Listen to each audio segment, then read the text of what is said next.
విద్యార్థులకు కాంగ్రెస్ ప్రభుత్వం ఇచ్చిన హామీలు కేవలం కాగితపు హామీలుగానే మిగిలిపోయాయని ఆప్ పార్టీ ఎక్స్ కన్వీనర్ బుర్ర రామగౌడ్ ఎద్దేవా చేశారు. హైదరాబాద్ ఆప్ రాష్ట్ర కార్యాలయంలో సమావేశాన్ని నిర్వహించారు.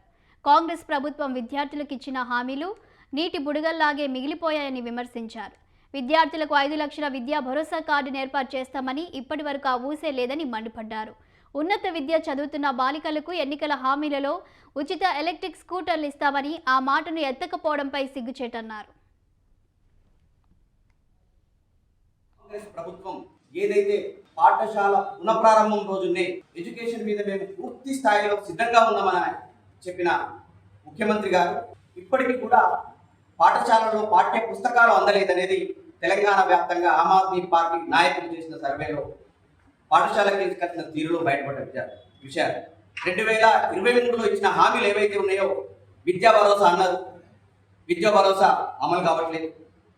పిల్లలకి స్కూటర్లు ఇస్తా అన్నారు, ఎలక్ట్రిక్ స్కూటర్లు ఇంతవరకు అందలేదు. అలాగే ఫీజు రియంబర్స్మెంట్, సో అది కూడా ఆలస్యమవుతుంది, చెల్లించడానికి మీరు ముందుకు రావట్లేదు. ఉపాధ్యాయుల నియామకాలు మనందరికీ కూడా తెలిసిందే, పూర్తి స్థాయిలో ఇప్పటి వరకు కూడా నియామకాలు చేపట్టలేదు ఈ కాంగ్రెస్ ప్రభుత్వం.